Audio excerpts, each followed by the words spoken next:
Monsieur le Premier ministre, la parole est à Madame Clémentine Autain.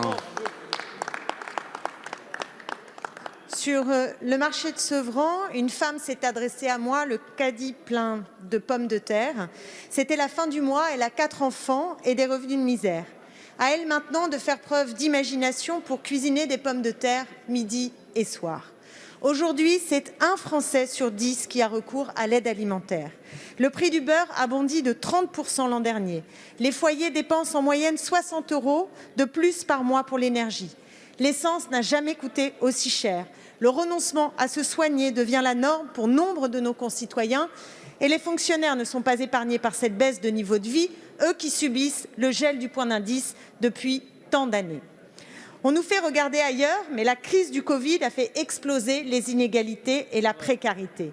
Elle aurait dû susciter un choc de solidarité et de partage des richesses. La capacité à vivre dans la dignité, à répondre à ses besoins essentiels est mise à mal de façon inédite. Alors que 4 millions de personnes supplémentaires sont en situation de vulnérabilité, les hyper-riches ont profité de la pandémie. L'indécence, mes chers collègues, est à son comble. La fortune des milliardaires français a augmenté de 86%. C'est 4 fois le budget de l'hôpital public. Mais que faites-vous? Que faites-vous? Le blocage des prix n'est toujours pas à l'ordre du jour alors que c'est une mesure d'urgence sociale que tout nous presse à prendre. L'augmentation du SMIC et la hausse des minima sociaux devraient déjà être en place, compensées par des contributions obligatoires pour ceux qui voient leurs profits s'envoler, qui engrangent sans vergogne dans les paradis fiscaux, qui empochent vos aides d'État sans contrepartie. Les grands groupes français sont en passe de verser un montant record de dividendes cette année, 12% de plus qu'en 2021. Et il faudrait encore attendre votre improbable ruissellement.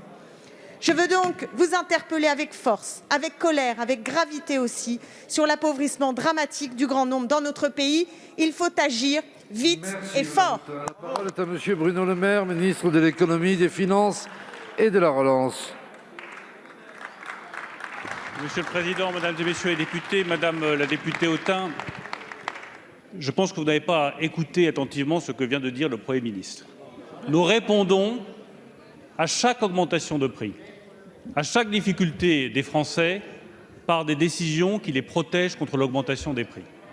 Nous avons connu en 2020 et en 2021, Madame Autain, vous le reconnaîtrez, la plus grave crise économique que le pays ait connue depuis 1929. La richesse nationale s'est effondrée, les entreprises ne tournaient plus.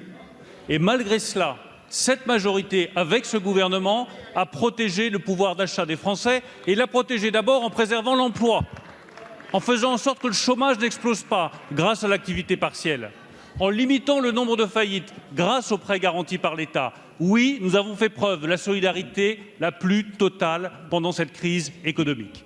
Nous avons maintenant une reprise qui se traduit effectivement par une augmentation des prix. La moitié de cette augmentation des prix, Madame Autain, c'est l'augmentation des prix de l'énergie, le gaz, l'électricité, l'essence. Nous avons répondu sur chacun de ces postes de dépenses. Sur l'essence, nous l'avons fait avec l'indemnité inflation et avec le relèvement du barème kilométrique que vient d'annoncer le Premier ministre. Sur le gaz, nous avons gelé les prix du gaz et sur les tarifs de l'électricité qui auraient dû augmenter de 35% au 1er février pour les ménages comme pour les entreprises, nous avons décidé de bloquer cette hausse à 4% avec une participation de l'État et le soutien d'EDF. Aucun autre État européen, Madame Autain, n'a fait autant pour protéger le pouvoir d'achat des ménages et des entreprises. Alors je pense que nous tous ici, quelle que soit notre affiliation politique, nous pouvons être fiers de la manière dont nous avons répondu à cette crise et dont nous protégeons maintenant les ménages français et les entreprises contre les conséquences de l'inflation.